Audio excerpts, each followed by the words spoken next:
Welcome to एलपीटीसी classes. आज पढ़ेंगे हम लोग क्या कक्षा 10 का 7.2 जो चल रहा था। कितना नंबर हो गया? 4 हो गया। तो आज देख लेते हैं 5 नंबर। 5 नंबर सवाल क्या है? देखिए 5 नंबर सवाल है, वह अनुपात ज्ञात करें जिसमें बिंदुओं 1 - 5 और बी बिंदु क्या है -4 5 को मिलाने वाली रेखा एक अक्ष से क्या होता है? विभाजित होता है। और इस बिंदु के निर्देशांक भी ज्ञात करना है। मतलब कि वो x का मान, वो अनुपात पहले निकालना है, फिर उसके बाद आपको निर्देशांक भी देखना है कि वो क्या है। किस कैसे कट रहा है, विभाजित हो रहा है वो बिंदु। दो बिंदु है ना, मिलाने वाली रेखाखंड।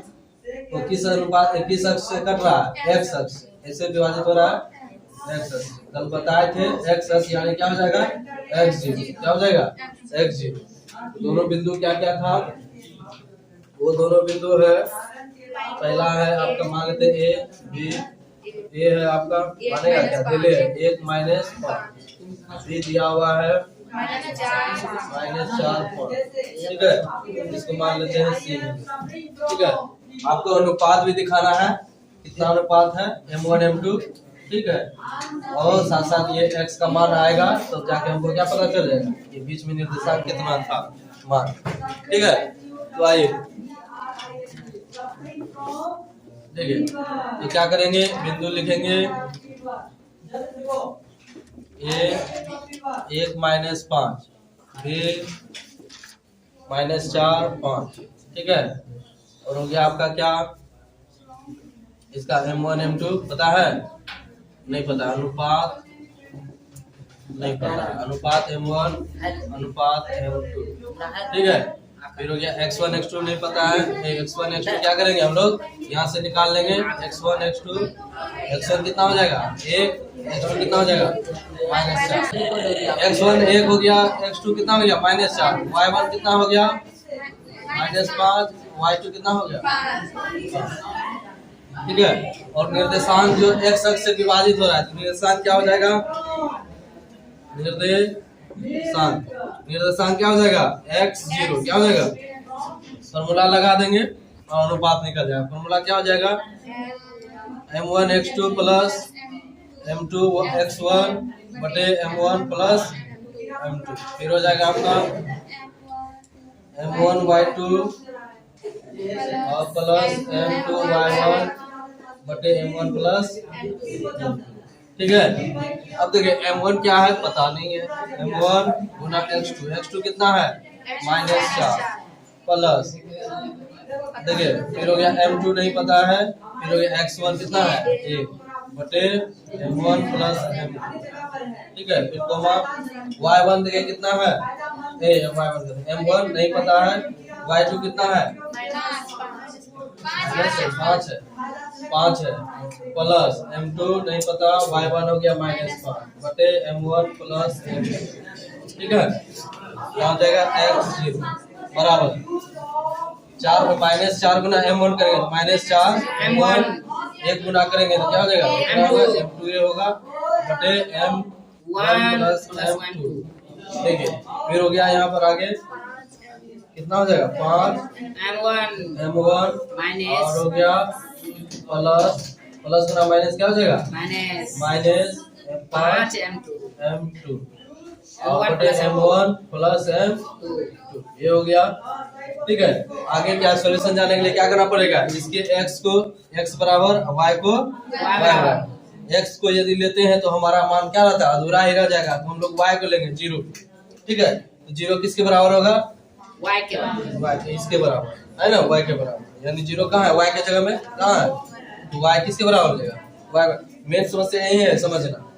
देख रहे तुम, इसी को समझ गया हो गया। x को x के बराबर, y को 2-3 सवाल इसी तरह से दे दिए थे।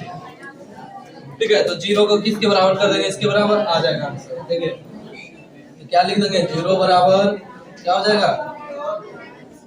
हो जाएगा बराबर 5 m1 माइनस m2 5 m2 और बटे m1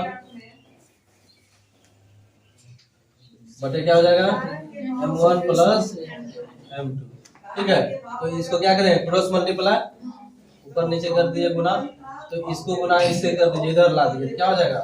5 m1 और -5m2 बराबर ये जगह ये देखिए आप क्या दिख रहा है m1 प्लस m2 जीरो से गुना करेगा तो जीरो ही हो जाएगा। ठीक है, अब देखिए m2 को उधर भेजते हैं तो 5m1 बराबर क्या हो जाएगा 5m2 माइनस में उधर गया तो प्लस में।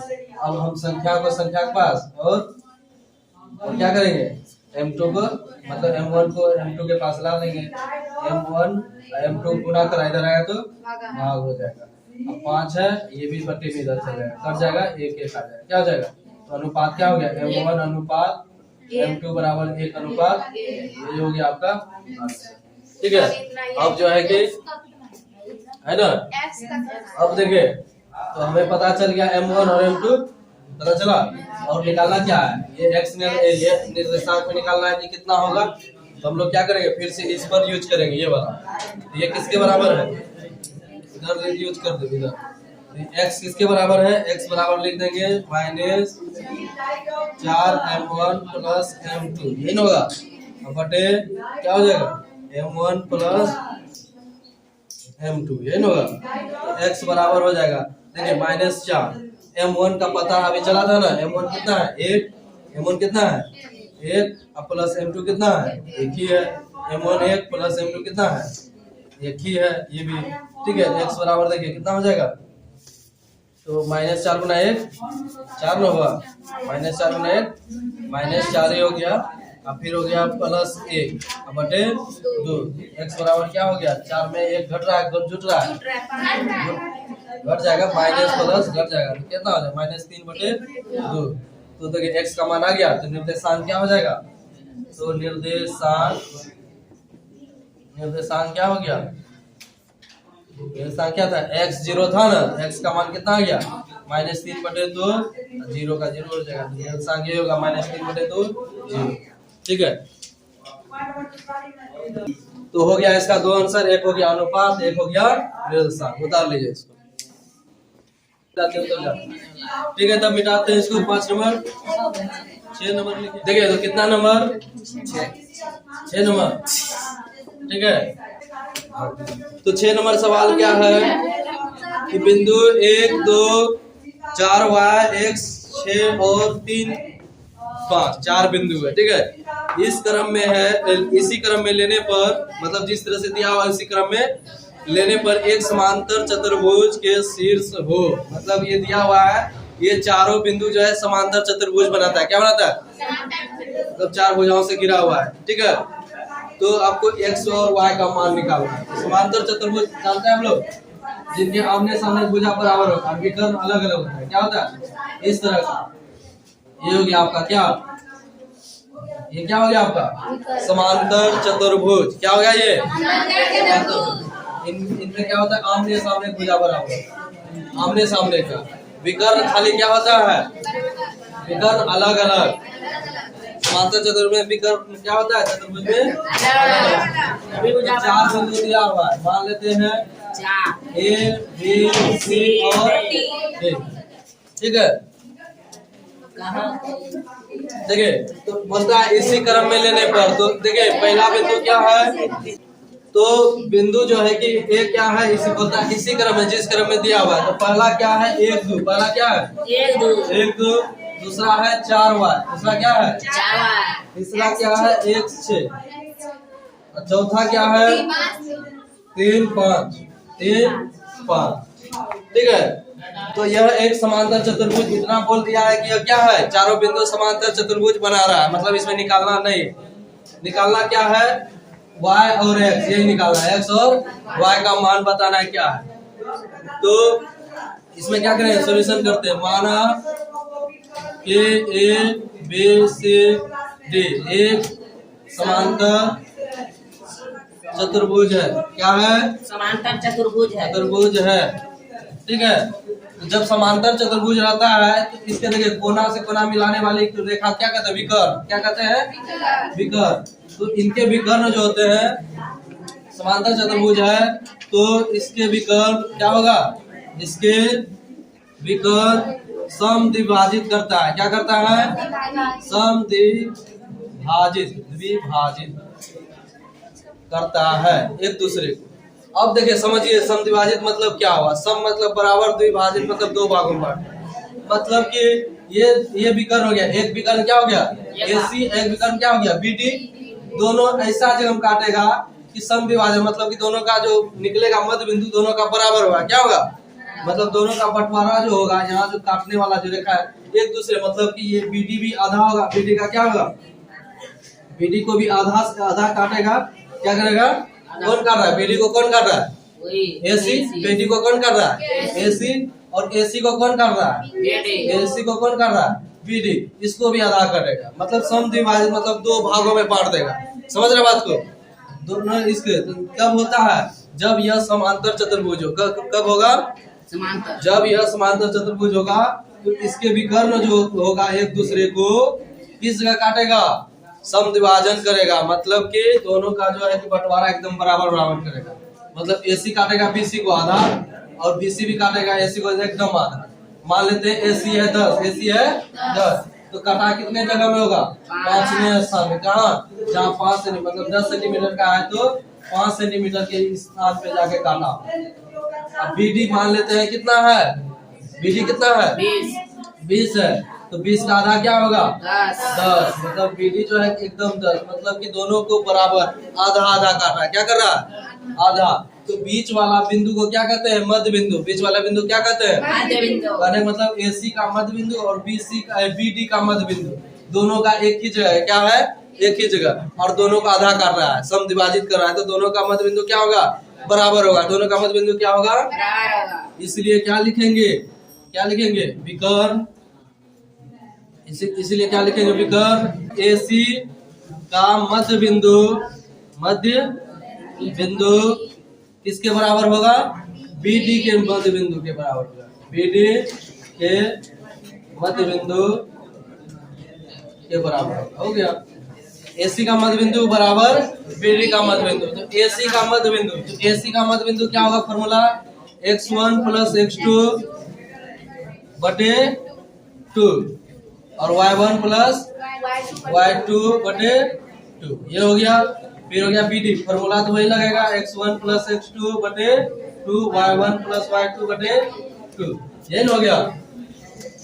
अब देखिए AC में आइए और AC में क्या कीजिए x1 y1 x2 y2, और BD में जाएंगे x1 y1 और x2 y2, यही होगा।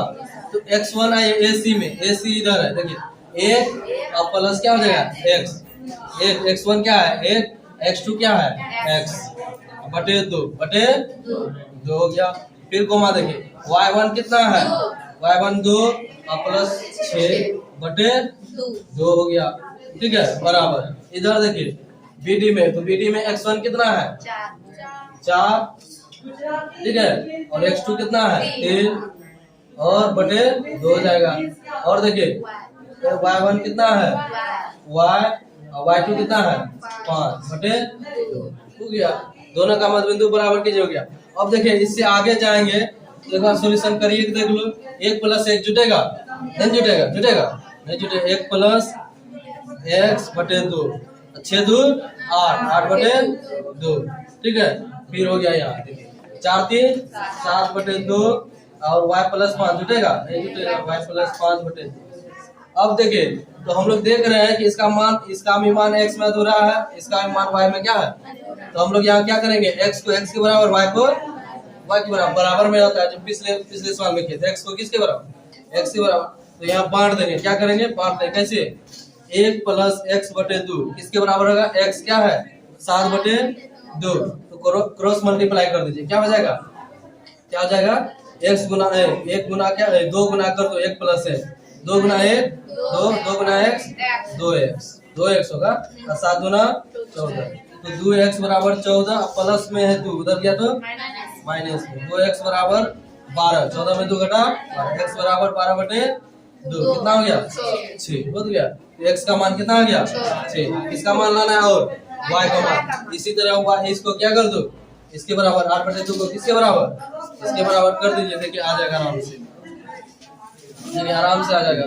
क्या कर देंगे y प्लस 5 बटे 2 बराबर 8 बटे 2, क्रॉस मल्टीप्लाई कीजिए, कितना हो जाएगा 2 गुना वाई 2y 2 गुना 5 10, ठीक है, और 8 गुना 16, तो 2y बराबर कितना हो गया 16 माइनस क्या हो जाएगा 10, 16 माइनस 10, आगे क्या हो जाएगा आगे क्या हो जाएगा 2y बराबर 6, तो y बराबर क्या हो गया 6/2, कितना हो गया 3, तो x का मान आ गया कितना, x का मान आ गया कितना 6 और y का मान कितना हो गया 3, ये दोनों तो निकालना है x और y, समझे, उतारिए तो आज का क्लास यहीं तक छोड़ दें, ठीक है, फिर अगले दिन देखेंगे अगला चीज यानी कि अगला क्वेश्चन, ठीक है, तो वीडियो को लाइक करें एंड चैनल को सब्सक्राइब करें, धन्यवाद।